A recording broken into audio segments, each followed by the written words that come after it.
Thank you, Mr. Chair. Mr. Secretary, a couple of days ago, in the last hearing when you were here, we somehow settled the issue that restitution is not a requisite for an applicant to the WPP. Is that correct?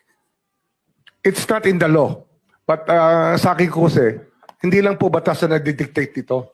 It's also what is morally right, what is expected of us. Yan po kasi, kahit hindi nilagay sa batas, mga given po yan sa ating lipunan. What do you mean by that, Mr. Secretary? Kasi wala nga sa batas yung ano. Wala yung, nga sa batas. Yung Then, ano requirements ilalagay mo sa batas? for admission to the witness protection. Ang restitution is not part of it.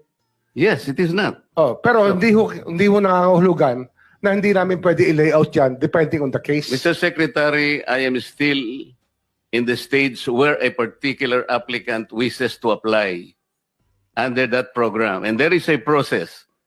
In the process, restitution is not one of the requisites. That correct? Opo, pero if it's in terms of muna, this teka case muna. being a financial crime, sir, this is a crime against the Mr. Secretary. financial status of the Filipino people, of the Philippine Republic. I think that it's just right. Mr. that we ask- Secretary, are you amending the provision of No, the law? sir. No, sir. But that is how we run the witness protection program. As a lawyer, Mr. Secretary, may I ask you, in a criminal prosecution, the civil liability is impliedly instituted. Is that correct? Of course. Kaya nga eh. Hindi naman nangangahulugan kung sakasakali na natapos na yung criminal prosecution. Kapag ka nakita na mayroong criminal liability yung tao, because it is impliedly implied, doon lang magkakaroon ng restitution. It will come after. Paano mo sasabihin na magre-restitute ang isang tao? Meron na bang findings kung magkano i-restitute on how it can be restituted? Nag-a-apply pa lang eh.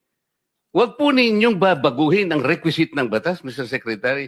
I thought nung dumating ka dito, nagkaintindihan na tayo eh. Kaya nabablar ang proceedings natin eh.